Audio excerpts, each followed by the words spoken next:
Thank you very much. It's an honor to be with you today. We just celebrated Women's Day at the White House. It was fantastic, attended by a lot of great women, All women are great. So this is the beginning of Liberation Day in America. We're going to take back just some of the money that has been taken from us by people sitting behind this desk or another desk that's not quite as nice, but they have their choice of 7, as you know.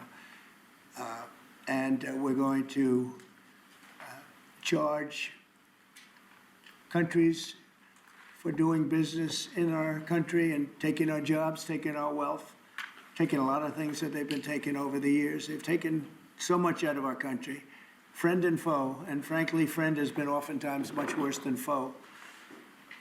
And this is very modest.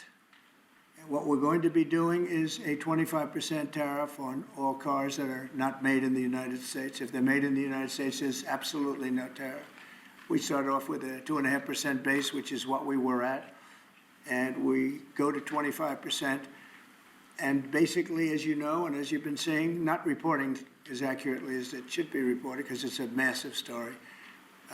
Business is coming back to the United States so that they don't have to pay tariffs. And I think also because of November 5th, the election, they're very happy. AI is coming back to levels that nobody's ever seen before. It's a new, sort of a new business, I guess, when you think about it. But it's plants are going up all over the United States, and many of them have already been started. We're getting early electricity taken care of. We're getting permits very quickly for them.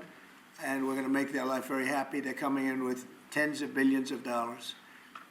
Individual plants will cost 10, 15, even 20 billion dollars. We're going to let them build electricity generating plants along with their plant. And they can't even believe it. And we're going to get them very quick permits, as I've done always. I did that in Louisiana with 2 LNG plants. I got them one permit in 1 day after waiting 14 years, and the other one in 1 week after waiting for 12 years. But this is very exciting to me. This is the automobile industry, and this will continue to spur growth like you haven't seen. Before I was elected, we were losing all of our plants. They were being built in Mexico and Canada and other places. Now those plants largely have stopped, and they're moving them to our country. In Indiana, the great state of Indiana, I love Indiana. Honda is building one of the biggest plants anywhere, and they've just started. They wouldn't have done it without this. In all cases, they wouldn't have done it without what we're doing. So we'll effectively be charging a 25% tariff. But if you build your car in the United States, there is no tariff. And what that means is a lot of foreign car companies, a lot of companies are going to be in great shape because they've already built their plant, but their plants are underutilized, so they'll be able to expand them inexpensively and quickly. But others will come into our country and build, and they're already looking for sites. They're looking for mostly sites. They don't want to take the old buildings that are empty and falling down. They want to build new, and there's tremendous action. There is likewise for other companies and countries, like the chip making process. Your chip bill was a disaster done by Biden. All he does is give tremendous amounts of billions of dollars to chip companies that will do nothing with the money. They're not going to use the money here. They're going to just keep it. They have plenty of money. The one thing they have is they have a lot of money. In our case, all we're doing is saying you can't come in unless you build here. And the largest chip company by far is manufacturer from Taiwan is building here. And it'll give us almost 40% of the chip market just with that. They're spending almost $200 billion in the United States to build a plant, and they've almost started. They'll be doing much of the work in Arizona. So we have a lot of exciting things, but to me, this is one of the most exciting. Now, outside of one specific day, and that's Liberation Day. That's the real Liberation Day of America, and that's going to be in April 2nd, and I look forward to it. We'll have a little news conference. We'll talk about it, but this is very exciting. So we're signing a executive order today that's going to lead to tremendous growth in the automobile industry. As you know, the electric mandate that we did allows you to buy a car now, electric or gasoline powered or hybrid. You can buy any car you want We had it so that within a short period of time, you had to buy all electric, and the country could never provide the money necessary to build all of those power plants that you would need all over the country. As you know, in the Middle West, they built 8 power stations. That's like the size of this desk or smaller. And they ended up spending $9 billion on 8. And of the 8, 4 of them didn't work. And we're not doing that. So you can buy electric, or you can buy gasoline, or you can buy hybrid, or you can buy whatever you want to buy. And that's the way it should be. The market's going to determine that. And you're going to see prices going down, but it's going to go down specifically because they're going to buy what we're doing, incentivizing companies to, and even countries, but companies to come into America and build. And we're already setting records for new plants. I think the new plant number, the tally is just within a period of a few weeks. It's very large. I want to be accurate. It's very large. And I'd like to ask Will just to come and give some of the basics, and then I'll sign it, and it's off to the races. I think our automobile business will flourish like it's never flourished before. Yes, please, Will. Thank you, sir. As you stated, we've prepared for your attention a proclamation imposing a 25% tariff on foreign-made cars and light trucks. This is in addition to tariffs that are already in place on those goods. In addition to, as you said, spurring increased domestic manufacture of cars and trucks, we expect that these tariffs will result in over $100 billion of new annual revenue to the United States of America in tariff revenue. I think ultimately we could probably anywhere from $600 billion to $1 trillion will be taken in over the relatively short-term period, meaning a year from now, but starting right away. I think we'll go from 600 to 1 trillion within 2 years. And I think we'll be right from the beginning, we're going to be at a very high number, right from the beginning. And right from the beginning, you're going to have a lot of construction jobs, but you're also going to have a lot of automobile jobs. So this is very exciting, but it's also exciting because of what's happening with other aspects. We're going to be doing tariffs on pharmaceuticals in order to bring our pharmaceutical industry back. We don't make anything here in terms of drugs, medical drugs, different types of drugs that you need, medicines. It's in other countries, largely made in China, a lot of it made in Ireland. Ireland was very smart. We love Ireland. But we're going to have that. We're going to have lumber. We're going to free up some of our land. And you'll be able to meet a lot of other standards like fire cuts. If Los Angeles had fire cuts, which they didn't have, that's a gap of half a football field between areas. You wouldn't have had the fires. They would have been contained. But you have fire cuts. And by the way, you sell that wood for a lot of money, a lot of profit is made from that. But we're going to be doing lumber. We're freeing up our land so that we don't have to use outside sources of lumber. Energy, we're doing fantastically well at. You know, the energy prices have been coming down rapidly as we increase supply, and we've already done that. We have Chris and Doug are doing a fantastic job in that. That's Department of Energy and Department of Interior. And they're working together hand in hand because Interior has the land and Energy has the ability to do the drilling and do what they have to do. Our coal areas are going to be opened up for clean, beautiful coal. Germany's opening up mini coal plants now. You know, they tried the wind and it didn't work. They almost went out of business. They almost went bankrupt.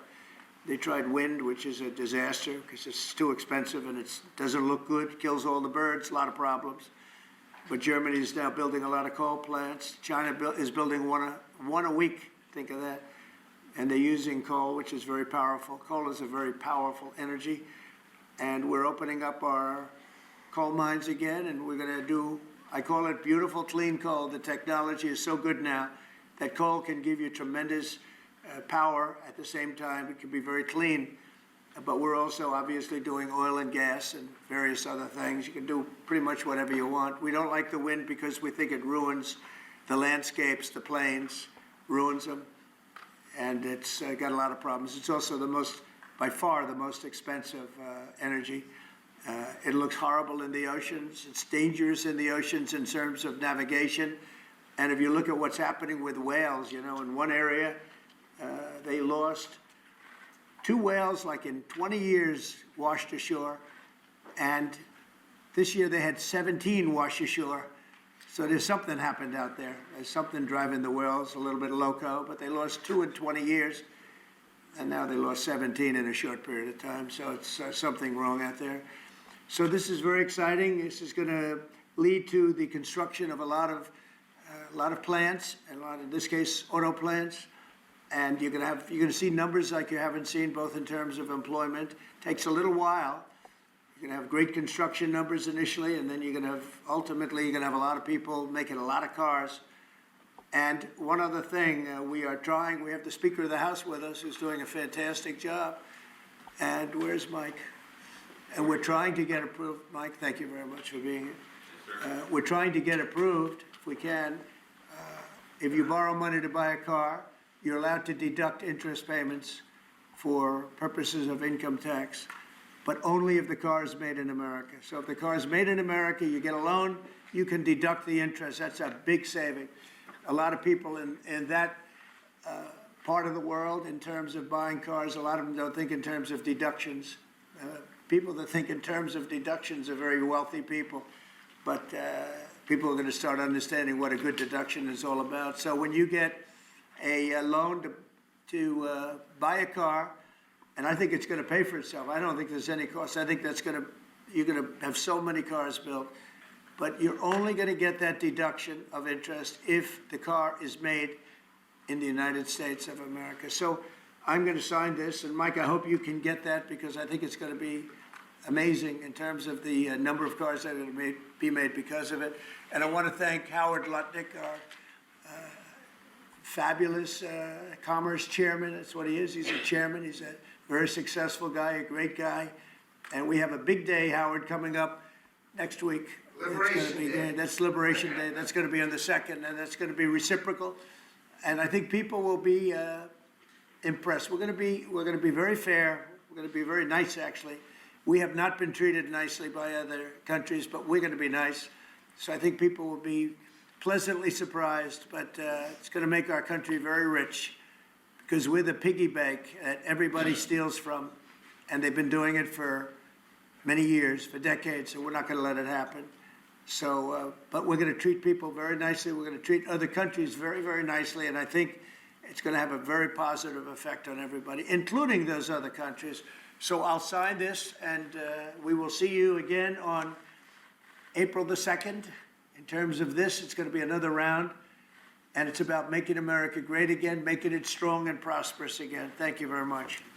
So, Mr. President, on tariffs, Can I ask you about tariffs, Mr. President? On the car tariffs, how do you assure that a car coming into the country is fully built? Could an automaker in Germany say, leave the tires off a car?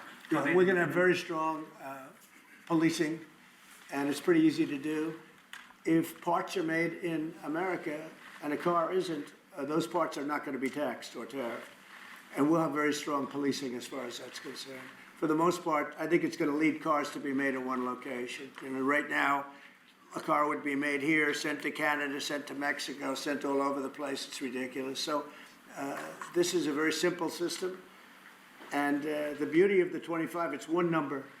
It's not up or down depending on the cost of the car. It's one number.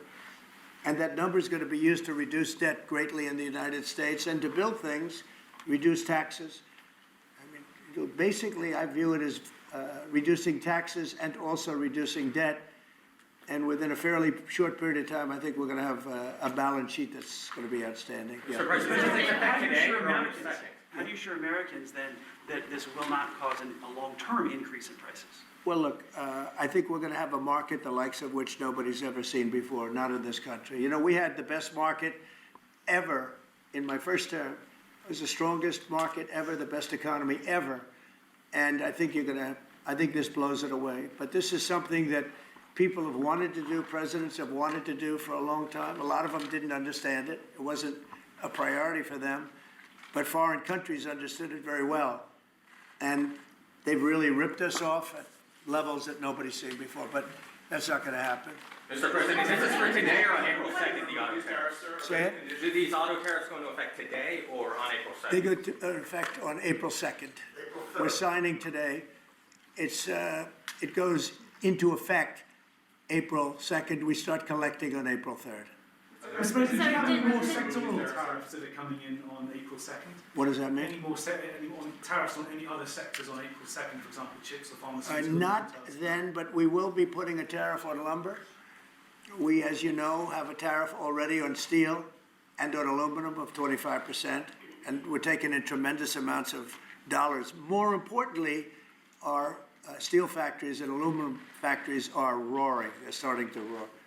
They're building new ones. I just heard from Nucor, which is a big company, a very big steel company, and they're building a massive plant for steel that they wouldn't build without this. So you're gonna see things that are gonna be actually amazing. And I think you already have. You know, we've had some news conferences where I can't have enough. They want to do news conferences where they announce they're gonna spend 20, 30, 40 billion dollars. But Apple, as an example, is spending $500 billion. Okay. So on the signal chat, Senator Roger Wicker. Hold on Chairman- one second. Yes. Mr. Go ahead. President, reciprocal tariffs next week, will those be immediately effective April 2nd on all countries, or will you focus on the worst offenders? No, we're gonna make it all countries, and we're going to make it very lenient. I think people are gonna be very surprised. It'll be, in many cases, less than the tariff that they've been charging us for decades. So I think people are gonna be very, very surprised. Why is And on that? these auto tariffs, I think they'll be pleasantly surprised. I don't know. I think we're trying to keep it somewhat conservative. and on these auto tariffs, we saw obviously the NASDAQ 100 go down 2% at close, S&P 500 down 1%. What are you Is that concerned about today? market reaction? Today? Yes, sir. I didn't say that. I want to see the jobs. I want to see, that'll all take care of itself. That could take care of itself in 1 day, 2 days, or 1 week. Are there any So- conditions under which you'd remove these auto tariffs, or is this permanent for the rest of your term in office? Oh, this is permanent, yeah, 100%, yeah. Are you on the auto tariffs? So did Elon Musk advise you at all on these auto tariffs? No, because he may have a conflict, so we don't talk. I've never talked to him. Elon's amazing. He's never asked me for a favor in business whatsoever.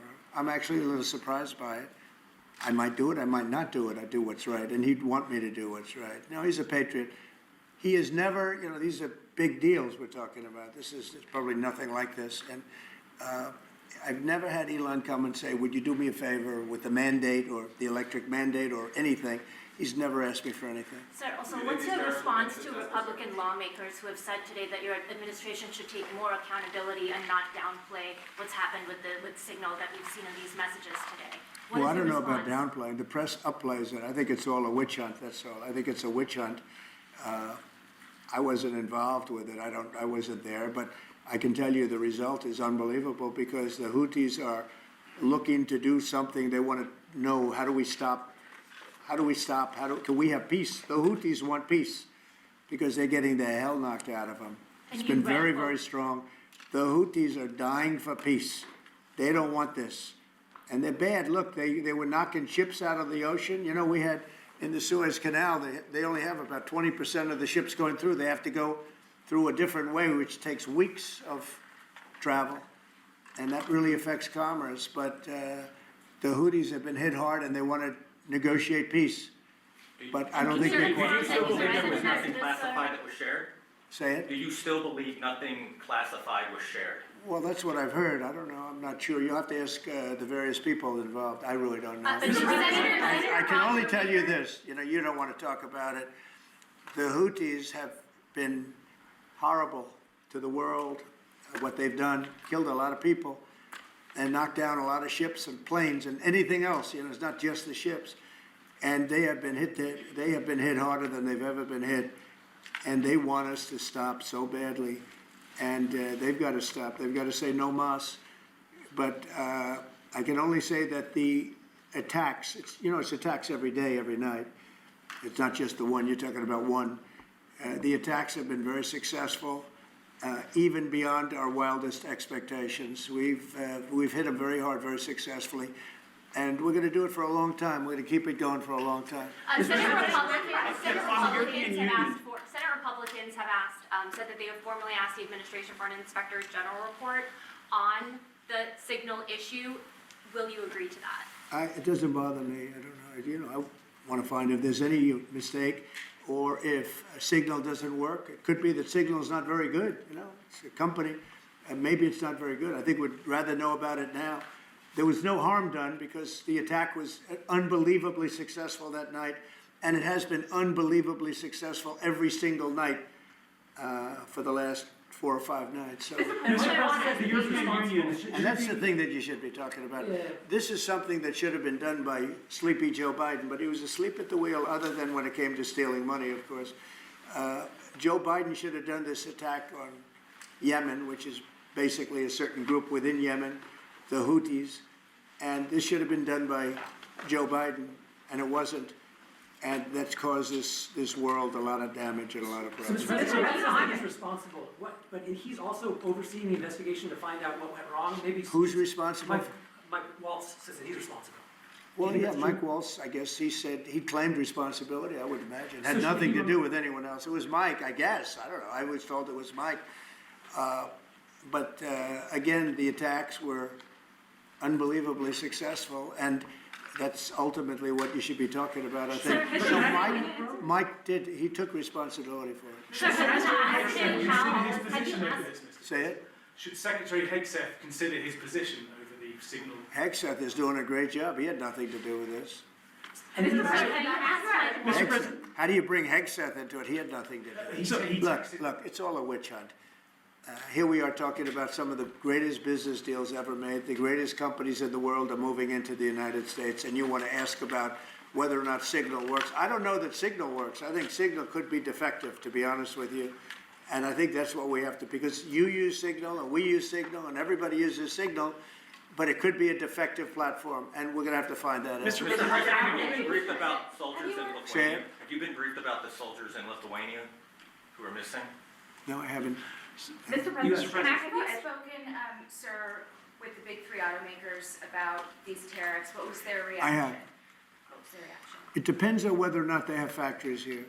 I can tell you, if they have factories here, they're thrilled. If you don't have factories here, they're gonna have to get going and build them, because otherwise they have to pay tariffs. Very simple. And most of those have pretty big factories here, like General Motors has big factories here. They're gonna move their parts divisions back to the United States, because some of them were made in Canada, and some of them were made in Mexico and other places. They'll be moving their parts division back to the United States in factories where they may be at 60% capacity, so they don't even really have to build too much of a factory. But, generally speaking, if they have factories here, plants here, where they make their cars and equipment, but they make their cars here, they are thrilled. Same thing with the steel industry. Steel industry is now paying a 25% tariff, as you know, I put it on last week. And the business is roaring in the United States. And we can't, because of military, we can't lose the steel industry.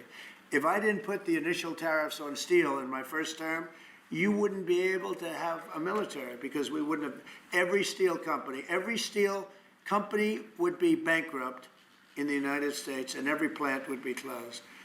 But now they're booming, and putting this tariff on, this additional tariff for steel and aluminum, it's making them thrive, and it's already happened. Mr. President, following up on the deadline for the TikTok sale, will you extend that deadline if you don't have a deal? Do you support Oracle? Well, we will have a form of a deal. TikTok is very popular, very successful, very good. We're going to have a form of a deal, but if it's not finished, it's not a big deal. We'll just extend it. I have the right to have the deal and to extend it if I want. So we'll see whether or not we have a deal. We have a lot of interest in TikTok. Is there a way for a U.S. company to operate it and ByteDance to still have a share of the algorithm? Well, there are numerous ways you can buy TikTok, and we will find the one that's best for the country, for our country. I'm worried about our country more than anything else with respect to TikTok. And China is going to have to play a role in that, possibly, in the form of an approval, maybe. And I think they'll do that. Maybe I'll give them a little reduction in tariffs or something to get it done, because every point in tariff is worth more money than TikTok, if you think. Every point, tariff is a much bigger world, and TikTok is big, but every point in tariffs is worth more than TikTok. So in order to get China to do, maybe I'd give them a reduction in tariffs as an example. Sounds like something I'd do. So, Mr. President, Tariffs are gonna be good for Tesla, sir? Good for who? Tesla, which makes its cars in the United Well, he is a fantastic Tesla. Will tariffs be good? I think they may, it could be a net neutral or they may be good. He has a big plant in Texas. He has a big plant in California. And anybody that has plants in the United States, it's gonna be good for, in my opinion. Mr. President, the European you Union want to has ruled return against. education control to the states. How would you handle it if a state like California were to put in place education policies? You know, I haven't seen a disagree? mask in so long. You're wearing a mask. So nice of you. I haven't seen anybody wearing a mask in a long time. It's good. You feel more comfortable, right? Yes. Good. That's good. Education- So go ahead. You said you want to return education control to the states. How would you handle it if a state like California were to put in place education policies you disagree with? Well, I think that California is going to be tougher because they're doing badly on everything they do. You know, everything they touch turns bad. So a place like California would be tougher for education. But what I would see with California is you'd have a Los Angeles department, and you'd have Riverside. You'd go to various places, and I think you'd have some great areas in California, and then you'd have some, like everything else, that doesn't work so well. But ultimately, I think it would be very successful. I think in New York, as an example, you'd go to Long Island, Westchester, you may have Nassau County, Queens County, you break it up in certain ways, so they'd have maybe 5 departments, because of the size, they'd have 5 departments instead of 1. A state like Iowa, you'd have 1, and I mean, they're just chomping at the bit to get going. So many states are chomping at the bit to get education, and it's gonna happen fast, to get the education brought back to the states. And I mean, I tell you what, you have 40 states, in my opinion, that will be as good as Norway, Sweden, Denmark. You take a look at those 3 are top, among the top, and they've been there for a long time. But I think you'll have a lot.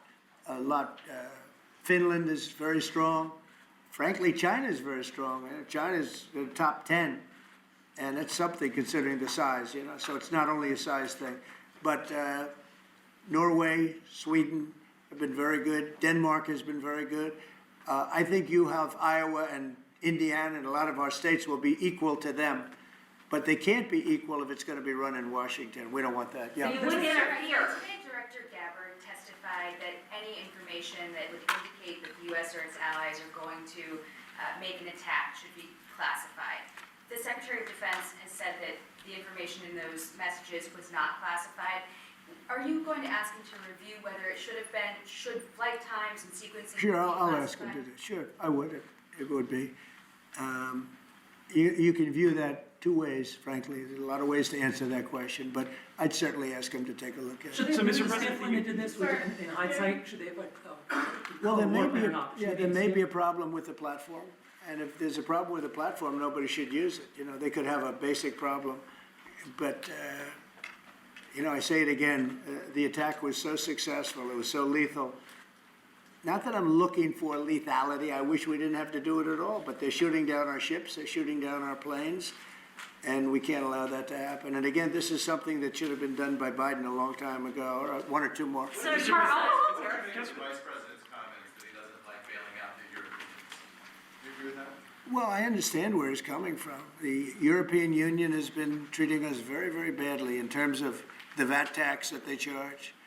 They charge a tremendous VAT tax, and they don't sell our cars in Europe. They don't sell our agriculture in Europe. They don't let us do very much. They treat us very badly. One of the reasons I'm putting tariffs on is that reason. We take millions of their cars, BMW, Volkswagen, Mercedes-Benz. We take millions and millions of their cars. They take none. I don't know if they take any of our cars. And they have non-monetary tariffs where it's impossible for us to sell a car, almost, in Europe. And so I understand what he's saying. Same thing with NATO. When I got involved, these mostly European countries, as you know, we had 28 at the time, and only 7 were paid. And most of them were not paid. 20 some odd countries were not paid, or they were substantially less than they're supposed to be. And the United States was literally making up the difference in Europe, and it's very unfair. So I understand. I didn't know he made that statement, but if he did, I mean, I'm okay with it. It's, I complain about it all the time. The European Union treats us horribly on trade, and NATO has treated now. I raised a lot of money for NATO, hundreds of billions of dollars. You were here last week when the Secretary General said without Trump, there wouldn't be a NATO, because I got them to pay money. It was unfair. The United States was paying 80, 90, 100%, okay? You said you're gonna be more lenient than reciprocal next week? I think there'll be, I think if I did to them what they did to us, I think a lot of people would be very unhappy. Yeah, I think it'll be much more lenient. I'm going to be much more lenient with regard to the tariffs that you'll see on April 2nd. I'm going to be much more lenient than they were with us. They were really bad with us. I tell you, they've treated us badly, and the president should have stepped up. They should have stepped up and done something, and they didn't do it. And hence we have 36 trillion in debt. Mr. President, you've criticized Jeffrey Goldberg. Have you asked your national security advisor how he had his phone number in his phone? We have asked a lot of questions, and we're going to try finding all those things out.